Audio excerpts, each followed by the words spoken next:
Hello and welcome to Mulch, with me your host Rebecca Anning Brown.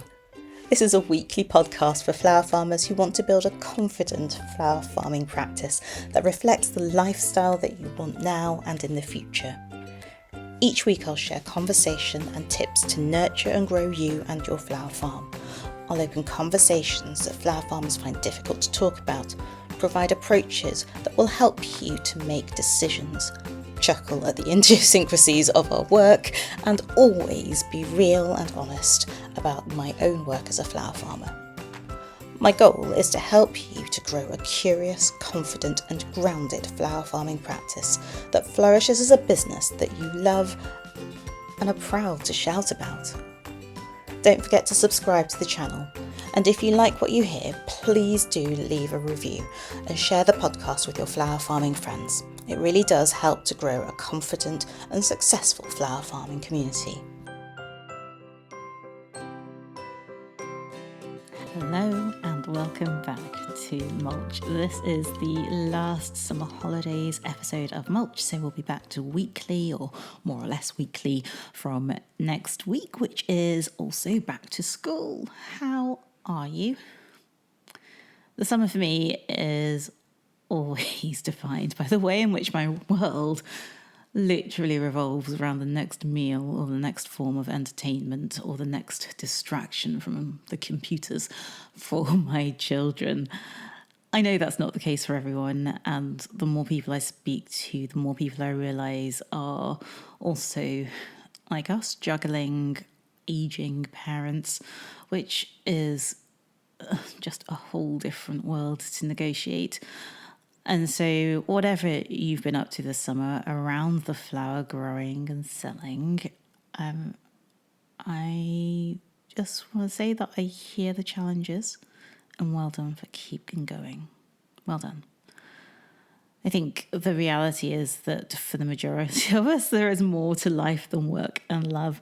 And so, it's a bank holiday Monday. Please do take a moment for a cup of tea and a biscuit, maybe dunk your biscuit. And there's an exercise kind of halfway through today's episode that's perfect for that moment of reflection.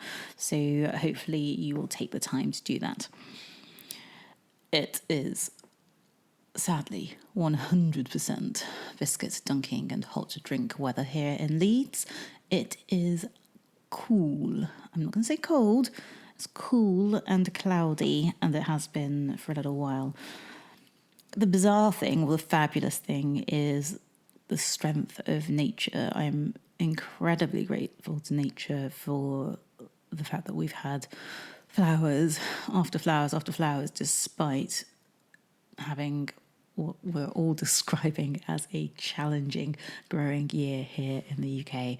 It has been challenging to the nth degree, but the flowers and the foliage have still kept on coming. And so nature's doing its thing.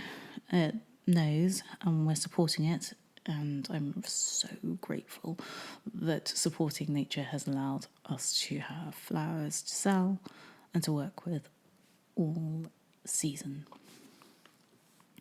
News. It's the news section next. I am frustrated. On Friday, I missed the DPD man. The DPD man was bringing the second printed proof. So for those of you who don't follow us on social media or are new to Silver Grey Foliage, we produce a Flower Farmers Planner every year. This will be the third year. There are some changes. I think they're exciting changes. I hope you like them too. And historically, we've used the same printer. So we used the same printer in the first year and the second year. This year, we are changing. We're listening to your feedback about the structure and the volume and the size of the planner so that we can assist with that. We've chosen 2 new printers to work with as a result of that, and I will make my final decision once the second printed proof comes in. And that will tell me about the quality of the planner, the quality of the paper stock, so whether or not it's easy to write on, whether it's going to withstand having its corners turned or whatever else. you do with your planners over the course of the year. And so I am irritated with myself for missing the DPD man. Never fear, the second printed proof will be collectible tomorrow from one of our local collection points. The first printed proof is here. It's beautiful. I'm really happy with it. So I think it might be a difficult choice to work out which one we use, but that's okay. Once I've made a decision about the printer that we use, they're essentially different prices. So once I know which printer we're going to use, it'll be possible for me to price the planner this year, and once I can price the planner, I can send out the pre-order information for you. So again, for anyone who's not worked with us before, this is a product, it's a planner that Antony and I produce. It's because it's self-produced. I don't have a printing company behind me who is saying we'll foot the cost of the initial production. So all the design work is paid for by us, but before we're able to put in an order for the actual planners, we offer a pre-order just to make sure that it's in demand and that we'll be able to at least cover our costs. It's not really something that's ever made us significant amounts of money. It's about covering the costs so that we can help you to plan better organised flower farming businesses. So that's the first piece of news. The second piece of news this week is that the Flower Farmers Planner, mulch, and all education, teaching, support, business material for flower farmers are moving homes. We are moving home from the Silver Grey Foliage platform on social media to a new platform, which we have called the Flower Farming Business School. So go and give us a follow. It's at the Flower Farming Business School on Instagram and on Facebook. We're doing this because it has become increasingly difficult for me to talk about all the things that we do to support you and to talk about our flowers and foliage for sale for wholesale, for DIY weddings and so on. And this year it's just become too challenging to do everything without our page being confusing for me, never mind for anyone else. And if it's confusing, it means it's difficult to find information, and difficult to find information obviously isn't great for you guys. So we are separating things out. At the Flower Farming Business School is a page that's available to follow, and in line with the new school term, so next week I'll start publishing some content on there and sharing some of our plans for the next few months. I hope to see and work with some of you as we do that. Okay, today's episode is called 5 Flowers That Make You Feel Like a Real Flower Farmer. Now, obviously, I'm feeling slightly playful at the end of the holidays, and what I really probably should have done is an episode entitled, What is a Real Flower Farmer? Even for me, that is too provocative. And it's almost like a philosophical discussion, which is possibly too heavy for a bank holiday Monday as well. My daughter and I were having a conversation about philosophy this morning when we woke up, and we decided that it was about reasons, methods of thinking, purpose, and intention. Those are pretty useful headings for you to work towards if you are wanting to create your own definition of what a real flower farmer is. Now, bearing that in mind, and the title, which is 5 Flowers That Make You Feel Like a Real Flower Farmer, I don't grow at least one of the flowers on the list. And so you don't necessarily have to grow all of them. Even if you only grow one of the varieties or species that I am talking about today, it's having it in your field that makes you think, yep, I am living the dream of being a flower farmer. Bearing in mind that for me, the dream is absolutely not flouncing around in a field in a pretty dress with a basket or trug full of flowers. That's just not my style. Okay, so the other thing that I really want to point out in the title today is the word feel.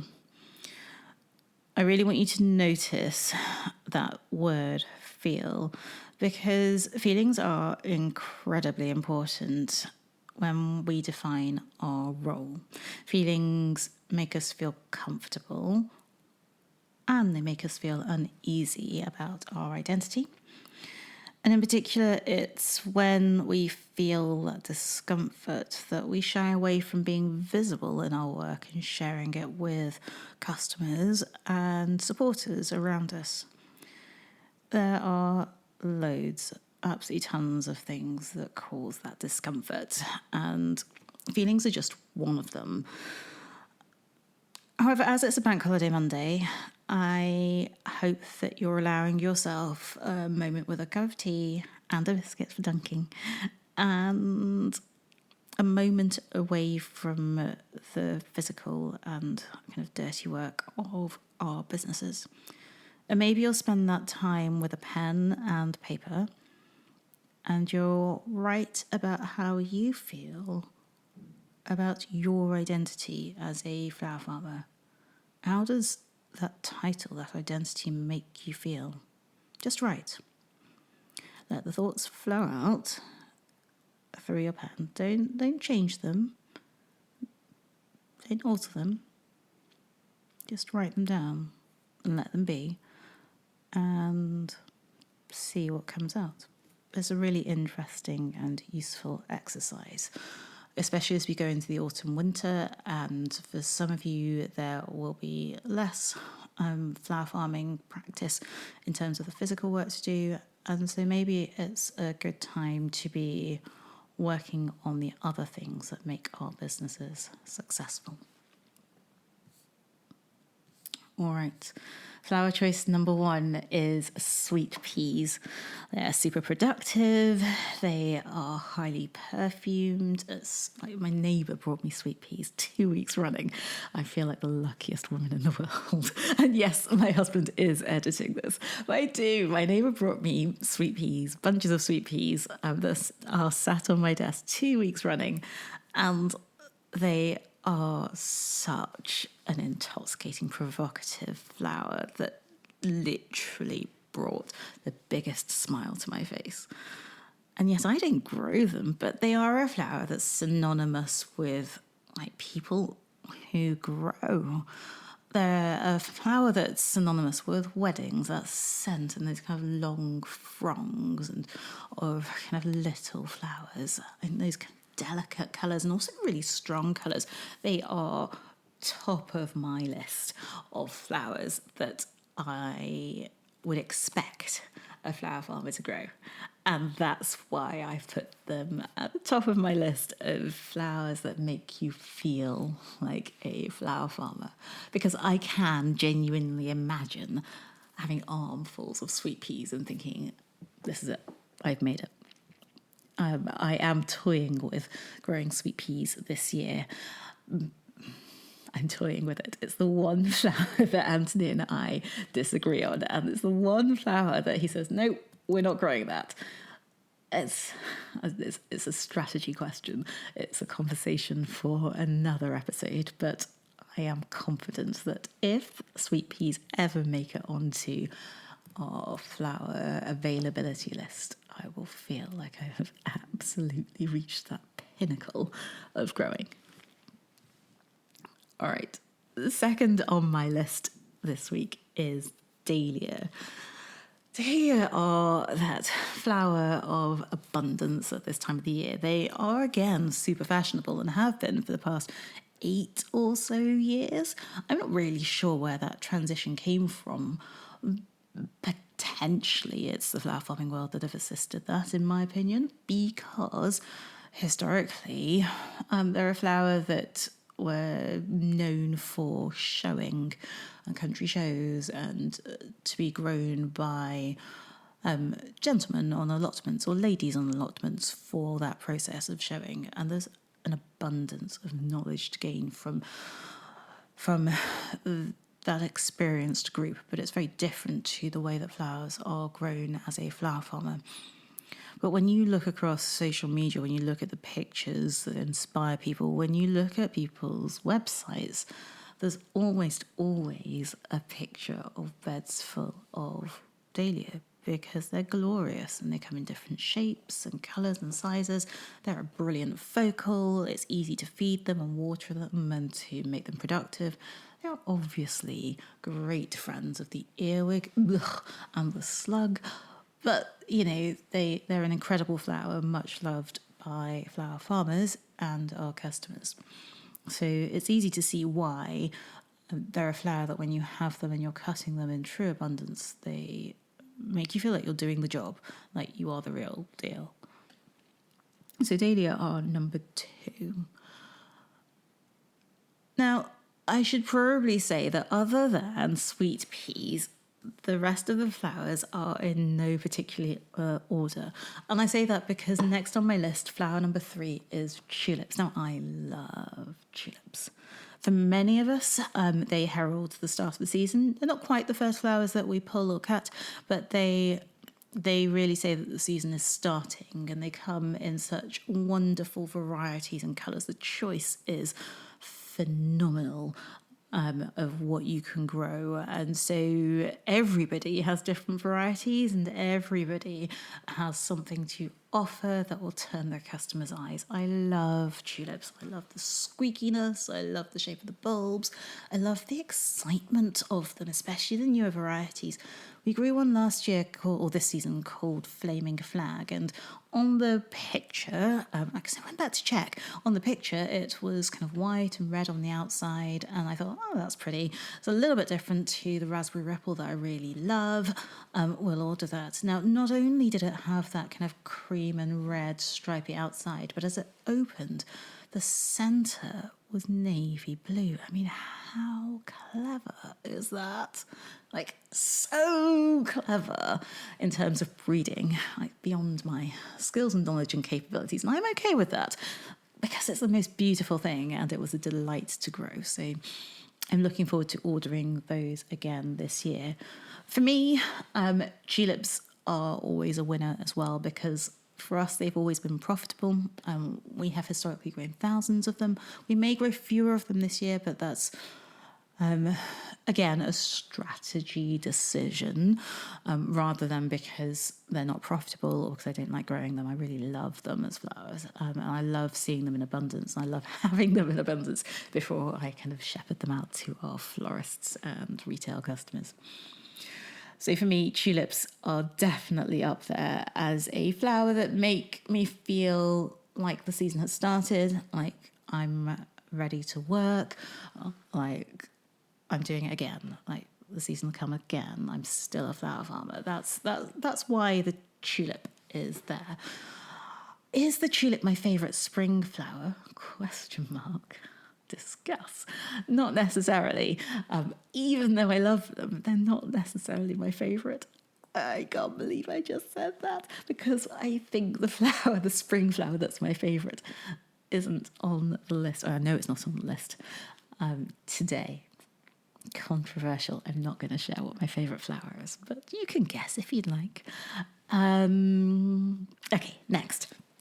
Flower number 4, I have chosen Ami Majus. Now, it is that quintessential white filler froth that you see in every kind of just gathered bouquet, every kind of frothy, light, summer, airy design. It's well known. It is seen, noticed, identifiable as a cut flower, and in abundance is truly gorgeous. So Ami Majus is there because it ticks that frothy white filler box, and it's something that pretty much every flower farmer grows. Now, I say that with caution because I know a lot of people don't grow Ami Majus, they'll grow Ami Visnaga. Is that how you pronounce it? That's how I pronounce it. And so Ami in general, I guess, is what I'm getting at, that kind of frothy filler that everybody loves to see in from kind of early summer through to late summer and into early autumn if you get your successions right. We definitely will not be having it early autumn this year, but I know that many other growers will. I have to say that when I was thinking about a frothy filler that makes you feel like a flower farmer, I almost picked Orlea. Now, I love Orlea, but I've had really hit and miss years with it, and I know that that's the case for many of you, and sometimes it can be an absolute bugger to germinate, and so we don't reach that point of being able to love it, and so it's not something that everybody will always have or will always grow, and that's the reason I didn't choose Orlea. I do love it. I love the size, the daintiness, the lightness, the shape of the flowers. It's just a truly gorgeous flower. But for the concept of anyone entering the business of flower farming, I am going to say that Ami Magus is the one that really makes you feel when you're harvesting it like a true flower farmer. Okay, I'm going with controversial here because my number 5 flower, I'm going to suggest that it's quite a British flower, though those of you listening around the world, I know that we have listeners in the States and Australia, New Zealand. I'd be really curious to hear your responses to this because the next flower on my list is delphiniums. I've given up with delphiniums. I do not work. Gemma does not work for us. Antony does not work. The junior section do not work to put food specifically on the plates of our ginormous slug population. I can't grow them, not because I don't know how, but because our slug population is so rife that every year they are completely riddled, eaten, destroyed. I have given up, and it's rare for me to say that, but it's just not worth the effort or the money for us to do it. So sadly, I don't grow delphinium, but they're a flower of architecture. They're stately, they're tall, they add height and structure and beautiful, they're identifiable, they're kind of bell-like flowers. They shout summer, they shout class, they shout, I was going to say money, like they look like an expensive flower. And so the feeling that I would love to associate with if I could grow them successfully would be one of knowing that I'm growing a crop that reaps a decent return. And from a business perspective, growing a flower that earns a good wholesale and retail value makes you feel good. Like, at the end of the day, the way you define, well, one of the ways that you can define the success of your business is by having money in the bank. Fact.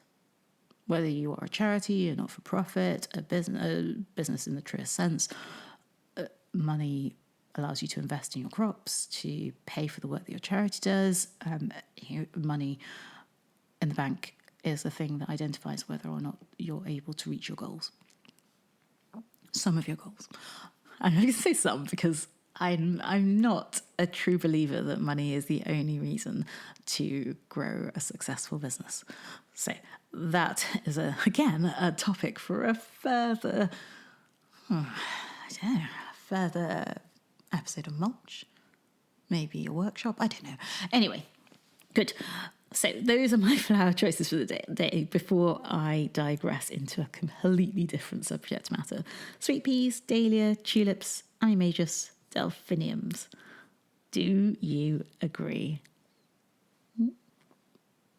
Yes? No? I would love it if you would share this episode in your stories to tag at the Flower Farming Business School and to let me know when you've tagged us what your top 5 flowers that make you feel like a flower farmer are. I'd love to know where you sit on this. Okay, so just a repetition of news. The Flower Farmers Planner is on its way. Mulch and all flower farming non-flowery things, so things for flower farmers essentially, are moving to at the Flower Farming Business School. Please give us a follow. And there are still places on the ranunculus course and the rose course, which are happening in September. So their links are also in the show notes, and you can find access to that on our website as well, which is www.silvergreyfoliage.com. Share, like, review, and thank you. Thank you for listening. Thank you for joining us again. I hope that the end of your summer holiday period, if that is where you're at, is peaceful, and that your children return to school just before they bicker every second of the day. I will be back next week with another episode of Mulch to talk about flower farming in practice. Rebecca. Thank you for listening to Mulch. I hope that you found it useful. To find the show notes, head back to our website where you'll find links to all the things that I've been talking about in today's episode. If you're on Instagram, you can find us at Silver Grey Foliage. I would appreciate it so much if you were able to share this episode in your Instagram stories. And if you are able to leave a review, it really will help more people to get on and grow. I'll be back with you next Monday to talk about more flower farming in practice. Rebecca.